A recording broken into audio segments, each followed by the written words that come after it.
यहाँ चुनाव मतदान का काम संपन्न हो चुका है, तो आपके बीच काम कर रहे हैं।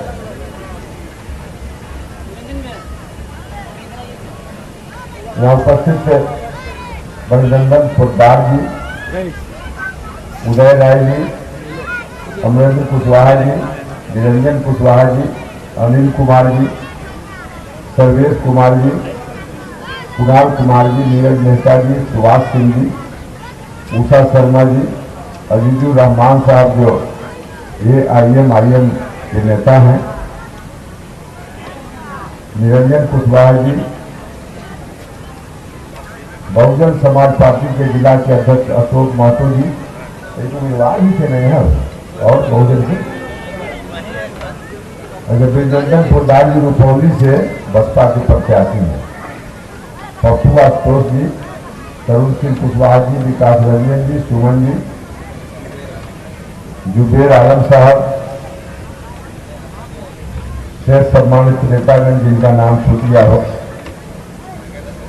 आप सब लोग जो सामने खड़े हैं, बैठे हैं, माताएं बहनें भी हैं, सम्मानित अभिभावकगण, भाइयों, मित्रों, मीडिया के बंधुओं, मित्रों, चुनाव प्रचार का अंतिम दिन है आज।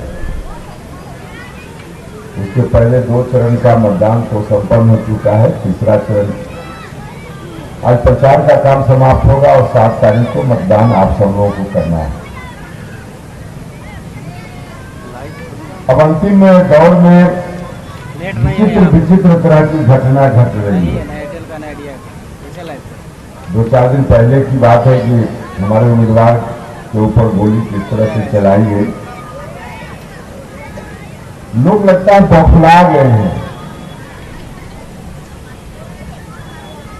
अरे भैया, जनता का काम नहीं कीजिए, जनता जब वोट नहीं देना चाहेगी तो बौखलाने से थोड़ी जनता वोट देगी। बौखला गए हैं।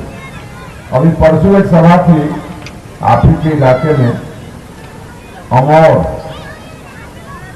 राहुल गांधी जी उस मंच पर थे और उस मंच से कांग्रेस पार्टी के एक नेता ने हमारे गठबंधन के एक नेता के बारे में कहा, ओवैसी साहब के बारे में कहा कि हम हाथ पैर तोड़कर हैदराबाद भेज देंगे। बौखलाइए मत कांग्रेस पार्टी के लोग। हाथ पैर तोड़ना आपको आता है तो किसी और को हाथ पांव तोड़ना आता है। राष्ट्रीय जनता दल के युवराज उस गठबंधन का नेतृत्व कर रहे हैं, उनको इस बात का जवाब देना चाहिए। हम लोग कानून को अपने हाथ में लेने वाले लोग नहीं हैं। हम उनसे आग्रह करना चाहते हैं, कांग्रेस पार्टी के लोगों से और राष्ट्रीय जनता दल के लोगों से, क्यों इस तरह का वक्तव्य आया? घोर आपत्तिजनक वक्तव्य है। अविलंब उन लोगों को कार्रवाई करनी चाहिए। शासन प्रशासन के लोगों को भी FIR दर्ज करना चाहिए। इलेक्शन कमीशन को भी ध्यान देना चाहिए। अगर इन लोगों ने ध्यान नहीं दिया, सरकार ने ध्यान नहीं दिया, प्रशासन ने ध्यान नहीं दिया, तो हमारे गठबंधन के लोग, राष्ट्रीय लोक समता पार्टी के लोग कोई चूड़ी पहनकर नहीं बैठे होंगे। हम भी जवाब दे सकते हैं, लेकिन कानून हाथ में नहीं ले रहे। पहले हम उनको वार्निंग दे रहे हैं, चेतावनी दे रहे हैं। भाइयों बहनों, बौखलाहट में है लोग। स्वाभाविक है बौखलाहट में होना। जनता के लिए जब काम नहीं कीजिएगा तो जनता तो समय पर काम खो देगी। सत्ता में रहे 15 साल, राष्ट्रीय जनता दल की भी सरकार रही और 15 साल से नीतीश कुमार जी की भी सरकार चल रही, NDA की सरकार चल रही। थोड़ा थोड़ा पीछे आप लोग रहिए, थोड़ा पीछे रहिए। सब लोग उम्मीदवार लोग रहने के लिए बाकी लोग क्यों करें?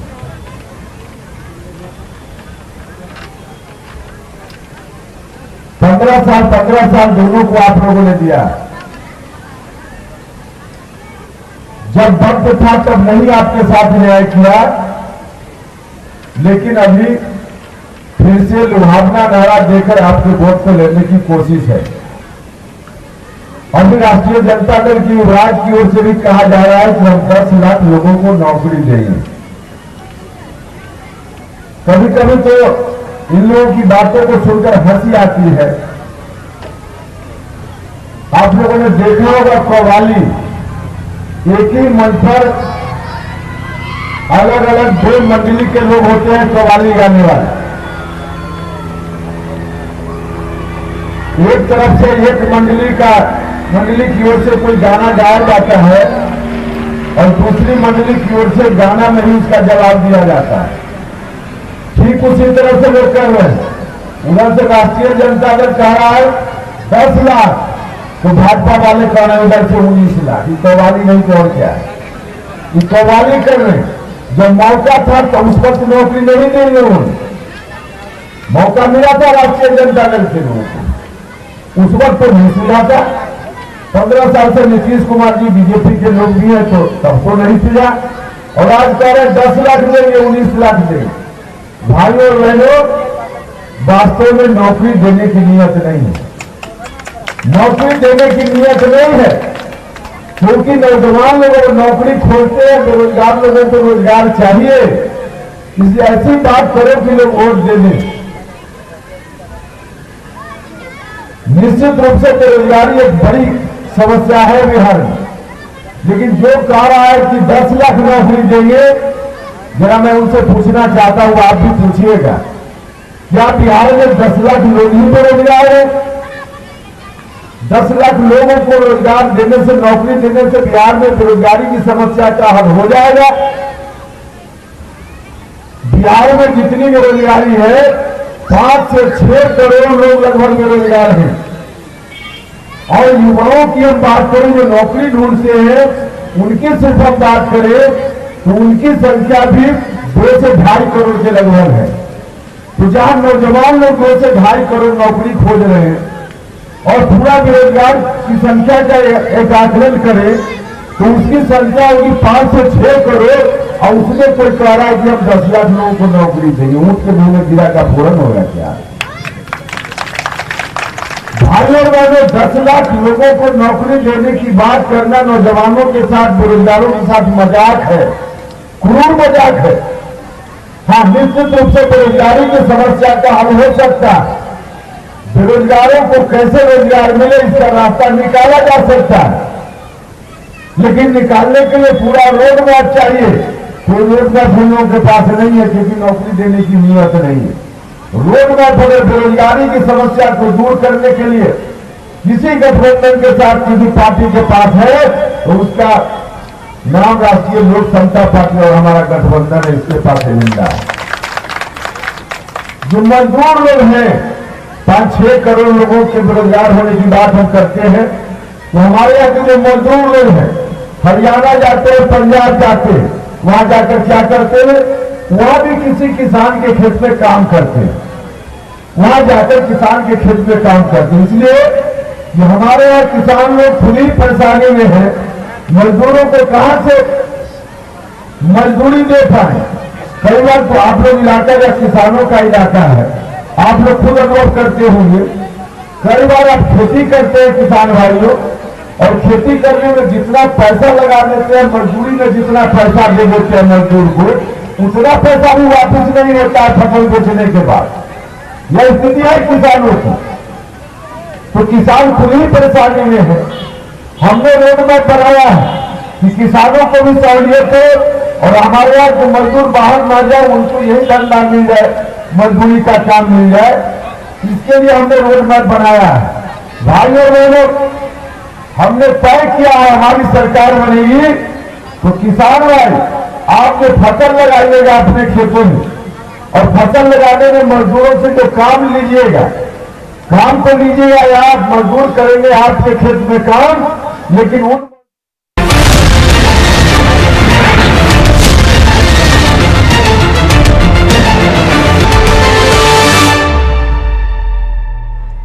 आवेदन में करता है उसमें, और आवेदन करने के बाद साल भर 1.5 साल इंतजार करता रहता है कब इंटरव्यू होगा, कब परीक्षा होगी।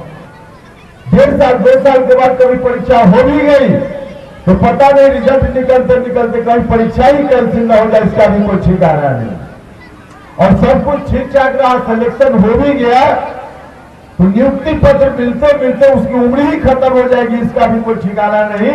इंतजार करते नौजवान लोग रह जाता है। हमने तय किया है, हमारी सरकार बनेगी जिस दिन वैकेंसी निकलेगी, विज्ञापन का प्रकाशन अखबार में होगा, उसके 6 महीना पूरा होते होते 6 महीना पूरा होने के पहले सिर्फ प्रक्रिया ही पूरी नहीं करेंगे, बल्कि नियुक्ति पत्र देकर योगदान करा करके पहला वेतन देने का काम करेंगे। 6 महीना से ज्यादा समय नहीं लगेगा, 6 महीना से ज्यादा समय नहीं लगेगा। तो हर तरह से चाहे बेरोजगारी का सवाल हो या बाकी और सवाल, उन सवालों का हल निकालने का काम हम करेंगे।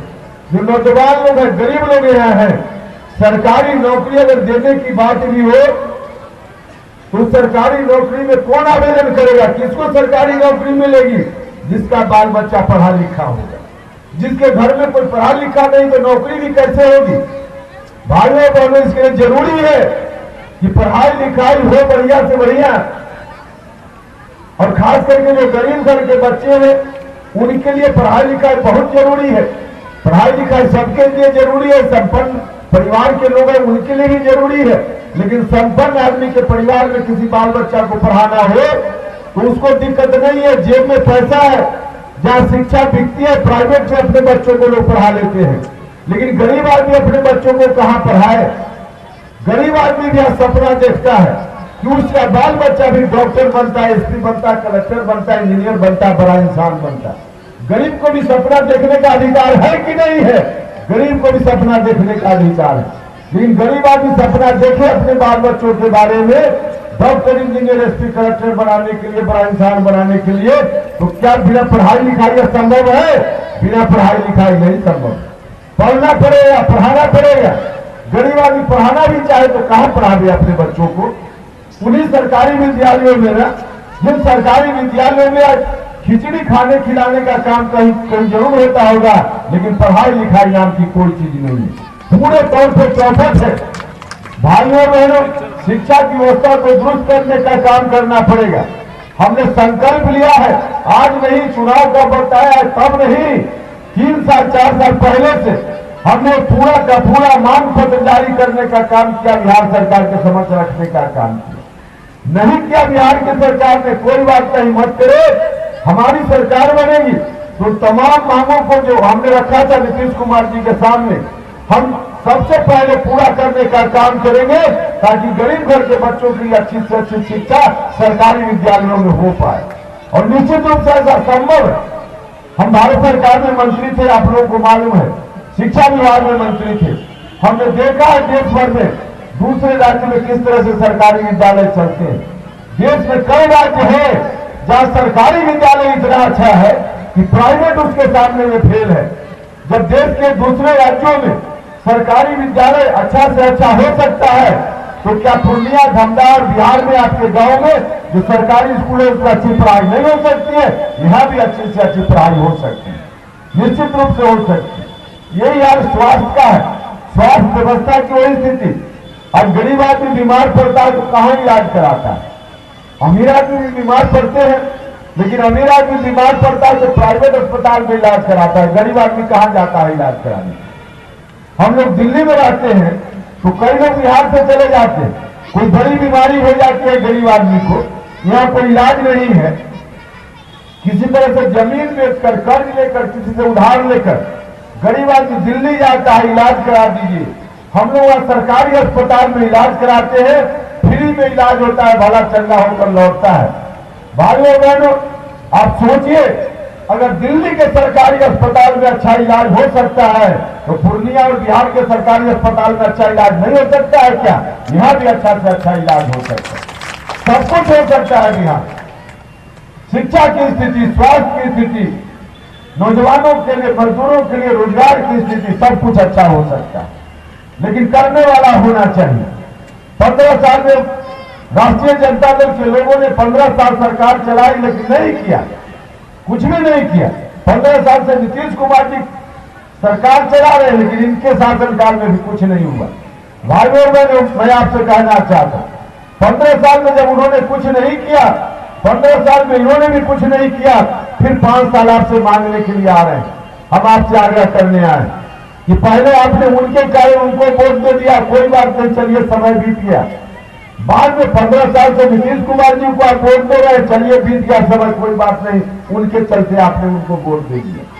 पहले आपने उनके चलते उनको वोट दिया है या इनके चलते इनको वोट दिया?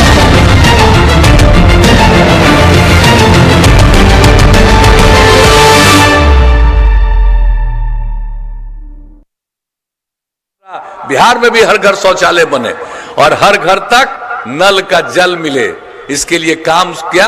और आप जान लीजिए नल का जल का काम भी पूरे बिहार में 88% पूरा हो गया। चूंकि ये सब इलाका में गुणवत्ता प्रभावित था, हमने पीएचईडी को जिम्मेवारी दी, पंचायतों को जिम्मेवारी थी जो गुणवत्ता प्रभावित नहीं था। जहां गुणवत्ता प्रभावित पंचायत में अगर 4 वार्ड भी है तो बाकी वार्ड का भी काम हमने पीएचईडी विभाग को दिया। वो काम चल रहा, तेजी से चल रहा। और आपके यहां भी 358 वार्ड में काम पूरा हो गया है। 716 वार्ड है आपके निर्वाचित विधानसभा क्षेत्र में, और हर घर पक्की गली और नाली का निर्माण 716 वार्ड में, 699 वार्ड में काम पूरा, बहुत जल्दी वो भी काम पूरा हो जाएगा। और इसके अलावे जो हम लोगों ने तय किया, हर गांव को पक्की सड़क से जोड़ रहे हैं। गांव के बगल का टोला है, उसका अपना कोई गांव का नाम नहीं है, तो टोला संपर्क योजना भी बनाया था। अब आपके क्षेत्र में आप जान लीजिए कि यहां 24 बसावटों में संपर्कता प्रदान की गई। तो हर तरह से काम, कोई ऐसा चीज नहीं है। जल जीवन हरियाली मिशन का काम शुरू किया, उसका भी काम चल रहा। ग्रामीण सड़कों का निर्माण 119 ग्रामीण सड़कों का निर्माण 356 किलोमीटर। आप बताइए, जो हम लोग बोलते हैं उसको करते हैं और एक एक चीज को पूरा करने की कोशिश करते हैं। पर्यावरण के संरक्षण के लिए काम कर रहे हैं। और हमने जल जीवन हरियाली अभियान नाम क्यों दिया कि अगर जल सुरक्षित है, हरियाली है, तभी लोगों का जीवन सुरक्षित है। और इसके लिए काम हम लोग कर रहे हैं। तो एक एक तरह का काम करके समाज को आगे बढ़ाना चाहते हैं, लोगों की रक्षा चाहते हैं। तो ये सब काम हर चीज में, हर क्षेत्र में हम लोगों ने करने की कोशिश की है। तो आप लोग आगे काम करने का मौका दीजिएगा। तो हम तो इतना ही कहेंगे कि आप जान लीजिए, हम लोग तो एक एक चीज को देखते रहते हैं। अब अगली बार अगर मौका मिल गया तो हम आपको 1-2 बात बता देते हैं। हर घर बिजली पहुंचा दिया, अब अगली बार मौका दीजिएगा तो हम हर गांव में सोलर स्ट्रीट लाइट लगाएंगे। घर का बत्ती बुझा दीजिएगा, पूरा रात गांव में उजाला ही उजाला रहेगा। ये स्थिति ला देंगे सरकार की तरफ से। और जो भी काम करवाया है, चाहे पक्की गली नाली का निर्माण, जो भी काम, हर घर नल का जल, एक एक चीज को देखेंगे, उसका संरक्षण करेंगे, अनुरक्षण करेंगे और ये काम तो करेंगे। और सबसे बड़ी बात है साफ सफाई। गांव हो या शहर, अब इतना चीज बन गया, अगर गंदगी आएगी तो बड़ा नुकसान होगा। हम तो शुरू से कहते हैं, जब आते हैं, अगर खुले में शौच से मुक्ति मिली और पीने के लिए स्वच्छ पानी मिला तो आज जितनी बीमारी होती है 90% बीमारियों से छुटकारा मिलेगा। लेकिन अब जितना काम करवा रहे हैं, नाली बनवा रहे हैं, अगर कहीं कुछ गंदगी रह गई तो फिर नुकसान होगा। इसलिए हम लोगों का निश्चय है कि अगली बार मौका मिलेगा तो गांव हो या सड़क, सब जगह पूरे साफ सफाई का प्रबंध रखेंगे जितना काम हुआ, ताकि हर चीज सुंदर, पर्यावरण ठीक और किसी को संकट नहीं आए। और एक बात और जान लीजिए, हर खेत तक हम लोग सिंचाई का पानी पहुंचा देंगे अगली बार। और गांव हो या शहर, सबके विकास के लिए जो हमने संरक्षण की बात कही, एक बात और जान लीजिए, जो विकास करना है हमको, तो अब नई टेक्नोलॉजी आई है। नई टेक्नोलॉजी का प्रशिक्षण सभी लड़के लड़कियों को दिलाने का हम लोग कोशिश करेंगे। अभी तो आप जान रहे हैं, हमने पहले कोशिश किया है, कंप्यूटर पर काम करना सिखाया, 10 लाख युवक युवतियों ने उसकी ट्रेनिंग ली। लेकिन अब सिर्फ कंप्यूटर से काम नहीं, उसके आगे अब इतनी टेक्नोलॉजी आ गई है। हम चाहते हैं कि हमारे बिहार के किसी भी व्यक्ति को मजबूरी में कोई कमाई के लिए बिहार के बाहर नहीं जाना पड़े। और उसके लिए जरूरी है कि पूरी नई टेक्नोलॉजी का प्रशिक्षण, ताकि लोग काम करें और आमदनी बढ़े। और औद्योगिक नीति बना दी, जिस बार कोरोना में आए, हमने कितने लोगों से बात किया और केंद्र सरकार ने योजना बनाई है और मदद किया है। हम लोगों ने औद्योगिक नीति बना दी है। अब जो अगली बार काम करेंगे, इतना उद्योग और व्यवसाय बढ़ेगा कि कोई बाहर जाने को मजबूर नहीं होगा, बल्कि यहां इतना काम होगा कि बाहर के लिए बहुत सामान यहां पैदा होगा। ये बिहार बनाना है। केंद्र का सहयोग, राज्य का प्रयास मिलकर के बिहार को नई ऊंचाइयों पर ले जाएंगे। और आप जान लीजिए, गांव का जोड़ रहे हैं सड़क से। अब अगली बार जो मन में इच्छा होगी कि ये सड़क बन गया, जरा और सड़क बने, गांव से गांव जोड़ते हुए बड़ी सड़कों तक जाने के लिए या महत्वपूर्ण बाजार तक जाने के लिए, उसके लिए भी सड़क बनवा देंगे। आज जितना शहर और बाजार है, चौड़ीकरण तो हो ही रहा, और हर जगह बाईपास बनवाएंगे। आप जान लीजिए, बाजार में, शहर में, सब जगह बाईपास। और जहां बाईपास का जमीन नहीं मिलेगा, वहां पर सड़क के ऊपर सड़क, फ्लाईओवर बनवा देंगे। एक एक काम हम लोग करेंगे। और अब टेक्नोलॉजी आ गई, केंद्र के द्वारा गांव में भी पहुंचाया जा रहा है।